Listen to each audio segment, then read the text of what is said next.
Bueno, toca un capítulo corto. Hay lluvia de fondo. Empezamos. Capítulo 4. Termómetros y su observación. Temperatura del aire. Importancia agronómica de su estudio.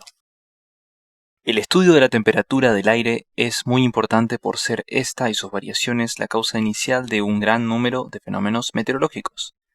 Desde el punto de vista agronómico, esa importancia aumenta, pues sin exageración se puede decir que todos los fenómenos fisiológicos de los vegetales son fuertemente influidos por la temperatura del aire.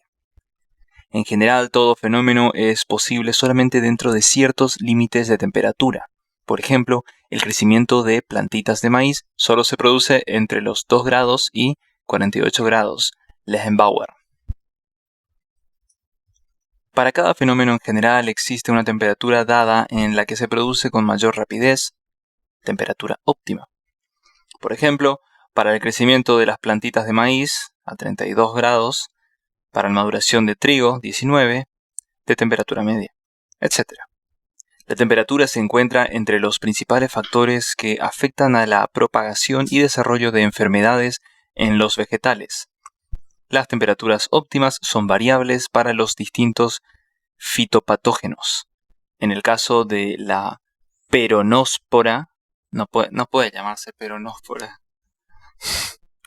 de la vid en la infección se produce en un lapso menor, cuando la temperatura se encuentra entre los 12 grados y 26 grados. El crecimiento y actividades de los insectos, muchos de los cuales son plagas de la agricultura, son influidos acentuadamente por la temperatura del aire, porque siendo de sangre o hemolinfa fría, su temperatura corporal refleja la de su medio, es decir, no es constante. Por lo tanto, su metabolismo se acelera automáticamente con un incremento de la temperatura ambiente, aumentando así su capacidad destructora de los cultivos. Termómetro de mercurio. A excepción del termómetro de mínima, en meteorología se usa casi exclusivamente el termómetro de mercurio para apreciar la temperatura del aire. Hice una pausa ahí porque estuvo medio raro. Había una coma, nada que ver. Su funcionamiento se basa en el mercurio por efecto del calor. Se dilata aumentando en forma notable su volumen. El instrumento se compone de un tubo capilar de vidrio, unido a un depósito cilíndrico de la misma sustancia. El depósito y parte del tubo están llenos de mercurio. Una escala graduada sobre el mismo tubo indica los cambios de temperatura. El mercurio se solidifica a 30 grados bajo cero. Por lo tanto, en regiones muy frías como Siberia, durante el invierno se ha de recurrir a termómetros de alcohol. En nuestro país, este inconveniente se presenta únicamente en las Islas Orcadas y la Antártida. Escalas centígrada y Fahrenheit. Para establecer la escala del termómetro se ha llegado a una convención: considerar como puntos de referencia las temperaturas fijas que ofrece la naturaleza. Una, la del hielo que se está fundiendo; la otra, la del vapor de agua, cuando la ebullición se realiza a nivel del mar. En la escala llamada centígrada se conviene en llamar temperatura de 0 grado a la del hielo, que se está fundiendo, y la temperatura de 100 grados, la del vapor de agua, cuando la ebullición se realiza a nivel del mar. Este intervalo fue dividido por Celsius en 100 partes o grados. Escala centígrada, las divisiones se prolongan también debajo del 0 grados. Las temperaturas registradas en las condiciones se llaman temperaturas bajo cero y se escriben precedidas de un signo menos. Así, por ejemplo, menos 16,5 grados indica 16,5 grados bajo cero, o sea, sería 16 grados 5 minutos. Para indicar que una temperatura está expresada en grados centígrados, al lado del valor se escribe una C, 18 grados 8 C. En este libro lo omitimos. Sí. La escala Fahrenheit marca 32 grados en el hielo fundente y 212 grados en el vapor de agua hirviendo. Por consiguiente, 212 menos 32, 180 grados Fahrenheit equivalen a 100 grados centígrados. O sea, 1 grado centígrado es igual a 1,8 grados Fahrenheit. El 0 de la escala Fahrenheit corresponde a la temperatura de una mezcla de nieve y cloruro de amonio. Esta escala es usada todavía en los países de habla inglesa para indicar que una temperatura está expresada en grados Fahrenheit. Al lado del valor se escribe una F del siguiente modo: 38,7 Fahrenheit.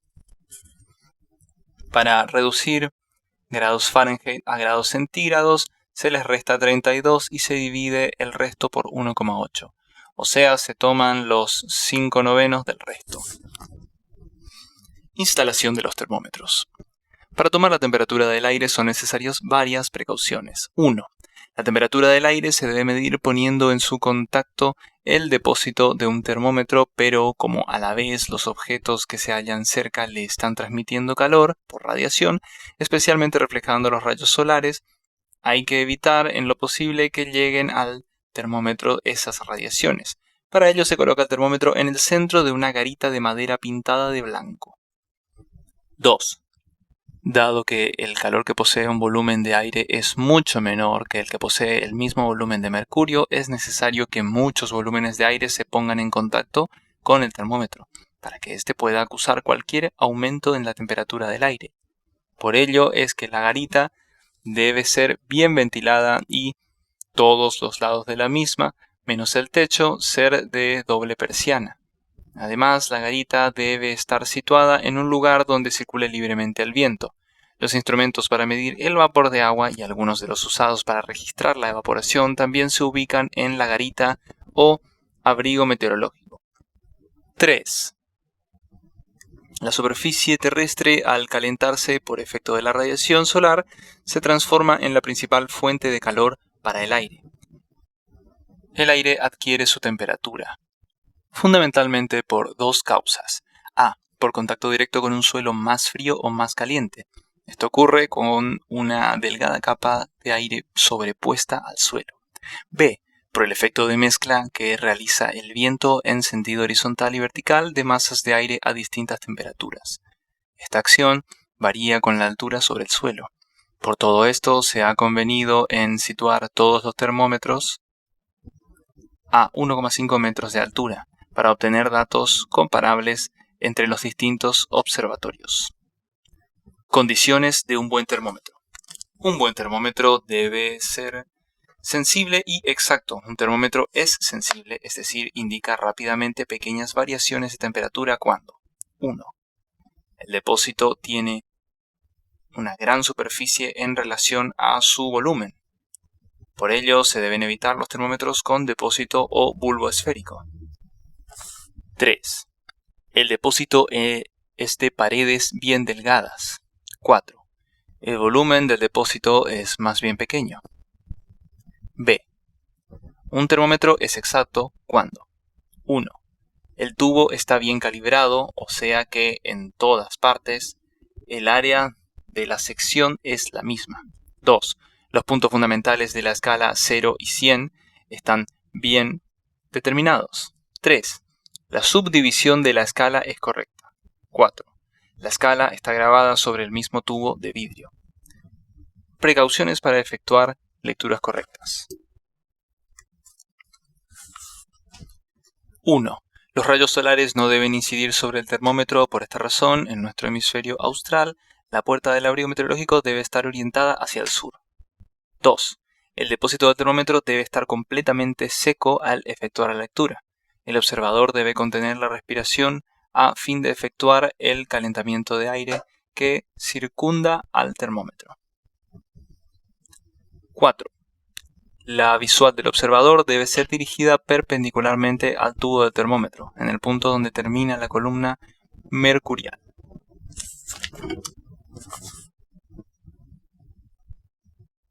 Evitando así los errores llamados de paraje. Apreciación. Los termómetros meteorológicos generalmente están graduados de 1/2 en 1/2 grado, pero el observador debe apreciar a ojo hasta el décimo de grado. Por ejemplo, 26,6, 18,4, 9,7, etc. Termómetro común o seco. A determinadas horas del día, en los observatorios meteorológicos se realiza la observación de la temperatura que el aire posee en esos instantes. Para ello se usa un termómetro común de mercurio y con las condiciones de sensibilidad y exactitud ya indicadas, este termómetro se halla ubicado en la garita o abrigo meteorológico con su depósito situado a 1,5 metros sobre el suelo. El termómetro común se halla en posición vertical. A este termómetro también se lo llama seco para distinguirlo del termómetro húmedo, que se usa para determinar la humedad del aire. Termómetro onda. Cuando se efectúan exploraciones geográficas a temperatura del aire no se puede observar con mucha exactitud, sin el auxilio del abrigo meteorológico. Para ello se usa un termómetro cuyo vástago termina en forma de anillo. Se le ata un hilo y se lo hace girar en el aire a razón de unas 2 vueltas por segundo. La lectura por lo general se efectúa después de 30 segundos. Termómetro de aspiración de Assmann. En el párrafo Instalación de los termómetros se dijo que para tomar con exactitud la temperatura del aire es necesario evitar que lleguen al termómetro las radiaciones solares, directas o indirectas. Además, se dijo que es necesario que muchos volúmenes de aire se pongan en contacto con el termómetro. Esta última condición no se consigue en los días sin viento. El termómetro de aspiración de Assmann obtiene en forma muy satisfactoria esas dos condiciones. En él, el depósito de termómetro está situado en un tubo doble de paredes brillantes, por el cual pasa una corriente de aire de 2,3 metros por segundo, producida por un ventilador de relojería colocado arriba. Basta darle cuerda al ventilador y esperar unos 3 minutos para leer al termómetro. Termómetro de máxima. Negretti. En los termómetros citados hasta aquí, la temperatura leída es la que corresponde a la temperatura del aire en el instante preciso de la observación. Desde el punto de vista climatológico y agronómico existe un gran interés en conocer la más alta temperatura ocurrida cada día. Como no es posible observar el termómetro durante todo el día, para conocerla, se ha ideado un termómetro que registra automáticamente la mayor temperatura habida durante el periodo dado. Este termómetro se llama de máxima. Es un termómetro de mercurio en el cual el tubo capilar cerca del depósito acusa un pronunciado estrechamiento. Cuando la temperatura aumenta, el gran volumen de mercurio que se halla en el depósito se dilata con fuerza y puede pasar por la parte estrecha. Cuando la temperatura baja, el mercurio del depósito se contrae, cortándose el hilillo de mercurio en el lugar de estrechamiento, puesto que ninguna fuerza actúa del lado del tubo capilar para obligar al mercurio a volver al depósito. De esta manera, el termómetro continúa marcando la más alta temperatura a la que se llegó. Este fenómeno también se coloca en el abrigo meteorológico y a una altura de 1,5 metros, pero su posición es casi horizontal con el depósito algo más abajo. Cada día, una vez leído, a las 9 y a las 21 horas, este termómetro se pone nuevamente en condición de funcionar, haciéndole sufrir enérgicas sacudidas que restituyen el mercurio al depósito o bulbo. Termómetro de mínima, Rutherford. Así como el termómetro de máxima se usa para conocer la mayor temperatura de cada día, el termómetro de mínima se usa para conocer la más baja temperatura de cada día. Es un termómetro a base de alcohol. Su tubo, en vez de ser capilar, es lo suficientemente ancho como para permitir el paso de un índice de esmalte. Este termómetro se coloca en posición horizontal. B. Cuando la temperatura se eleva, el alcohol pasa entre las paredes del tubo y el índice sin desplazarlo. Cuando la temperatura disminuye, el índice es arrastrado por la extremidad de la columna de alcohol. De esto resulta que el índice queda marcando la más baja temperatura. Este termómetro también se halla colocado en el abrigo meteorológico y a 1,5 metros sobre el suelo. Cada día, una vez leído a las 9 y 21 horas, este termómetro se pone nuevamente en condición de funcionar colocándolo en posición vertical, con el depósito en alto para que el índice se deslice por el tubo y se ponga en contacto con el extremo de la columna de alcohol. Es fundamental recordar que el extremo más alejado del depósito de los dos que posee el índice es el que señala la temperatura mínima, exceptuando algunos observatorios especiales en los cuales la temperatura de aire y demás fenómenos se observa cada hora. En los observatorios meteorológicos comunes se efectúan únicamente 3 observaciones diarias. Las horas se han elegido de manera que resulten cómodas y, además de que cuando se promedien sus temperaturas, arrojen un valor prácticamente similar al que se obtendría promediando las 24 horas del día. En la República Argentina, el Servicio Meteorológico Nacional ha establecido como horas de observación 8 horas, 14 horas y 20 horas. Cuando rige la hora adelantada en verano, las observaciones se practican a las 9, 15 y 21 horas respectivamente.